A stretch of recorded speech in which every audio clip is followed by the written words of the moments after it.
तो 2025 के विधानसभा चुनाव से पहले जीतन राम मांझी का उम्मीद बढ़ने लगा है और ये उम्मीद इतना तेजी से बढ़ रहा है कि हो सकता है कि 2025 के विधानसभा चुनाव में एनडीए को इस उम्मीद के कारण जीतन राम मांझी के कारण भारी नुकसान उठाना पड़ जाए और हो सकता है कि एनडीए इस कारण से सत्ता से बाहर भी चली जाए। अब पूरी खबर क्या है, क्यों एनडीए सत्ता से बाहर जा सकती है और जीतन राम मांझी का उम्मीद कैसे कैसे बढ़ रहा है, इस बारे में हम विस्तार से बातचीत करेंगे और आपको बताएंगे। लेकिन उससे पहले आप हमारा परिचय जान लीजिए। नमस्कार, मेरा नाम वेद प्रकाश है। आप सत्ता से जनता तक देखना शुरू कर चुके हैं और कैमरे के पीछे हैं सुशील कुमार पांडे। याद कीजिए, अब 2024 का लोकसभा चुनाव जीतन राम मांझी की पार्टी को एक सीट मिलता है। हम यानी कि हिंदुस्तान आवाम मोर्चा को एक सीट मिलता है और उस सीट पर लोकसभा का चुनाव लड़ते हैं खुद जीतन राम मांझी। चुनाव जीतते हैं और जीतने के बाद केंद्रीय मंत्री बनते हैं। और अब जीतन राम मांझी का उम्मीद इतना ज़्यादा बढ़ गया है कि केंद्रीय मंत्री के पद से जीतन राम मांझी इस्तीफा देने की बात कर रहे हैं और उसके साथ ही एनडीए पर इस बात का दबाव बना रहे हैं कि 2025 के विधानसभा चुनाव में एनडीए में उनको ठीक ठाक स्थान दिया जाए और कम से कम 20 सीटें दी जाए।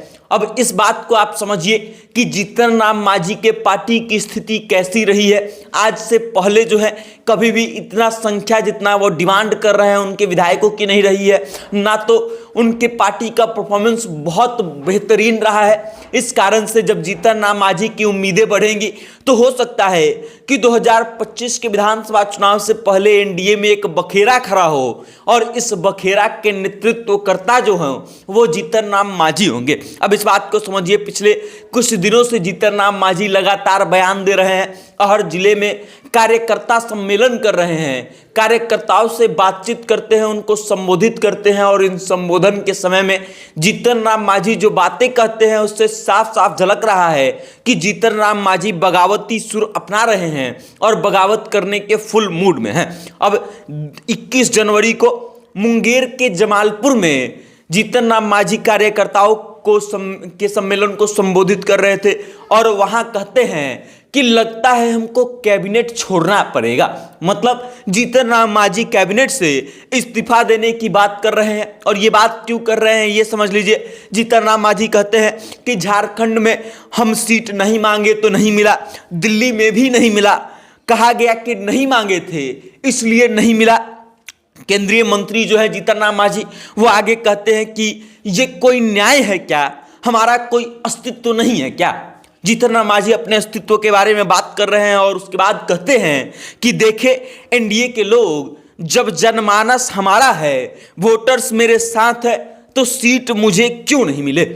हम फरियाना नहीं चाहते हैं, जो मेरा वजूद है उसके आधार पर हमको सीट दो। और उसके बाद फिर 19 जनवरी को जहानाबाद में जीतन राम मांझी कुछ ऐसा ही बयान देते हैं। ये कहते हैं कि हमारी औकात जो है दिखा दी गई है और औकात देख करके सीट दिया जा रहा है कि हमको 2-3 सीटें अगर झारखंड विधानसभा चुनाव में दिया जाता तो हमारा बेहतरीन प्रदर्शन होता और हो सकता है कि हम अच्छा प्रदर्शन करते। उसके अलावा 16 जनवरी को जहानाबाद में विधानसभा चुनाव 2025 को लेकर के जीतन राम मांझी घोषणा करते हैं कि उनकी पार्टी के लोग जो हैं, उनके कार्यकर्ता जो हैं वो 40 सीटों की मांग कर रहे हैं, लेकिन हमको 20 सीटें चाहिए। 20 सीटें हमको मिल जाएंगी तो हम अपने तमाम उन चीज़ों को पूरा कर पाएंगे, सरकार पर दबाव बना पाएंगे जिन चीज़ों की मांग हम लंबे समय से करते आ रहे हैं, या फिर जब मुख्यमंत्री बने थे जो चीज़ अधूरा छूट गया था उसका मांग हम कर सकते हैं। अब जीतन राम मांझी की मांग क्या है ये समझ लीजिए। वो कहते हैं कि 2025 के विधानसभा चुनाव के बाद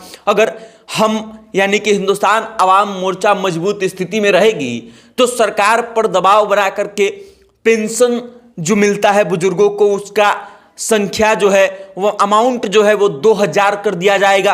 और उसके अलावा शिक्षित बेरोजगार जो है, पढ़े लिखे युवा जो बेरोजगार है, उनको 5000 रुपया हर महीने बेरोजगारी भत्ता के रूप में देने की बात जीतन राम मांझी कर रहे हैं। फिलहाल जीतन राम मांझी जो प्रेशर पॉलिटिक्स एनडीए के साथ खेल रहे हैं, कहीं ऐसा ना हो कि ये प्रेशर पॉलिटिक्स जो है वो जीतन राम मांझी पर ही भारी पड़ जाए और हो सकता है कि एनडीए खुद जीतन राम मांझी को बाहर का रास्ता दिखा दे।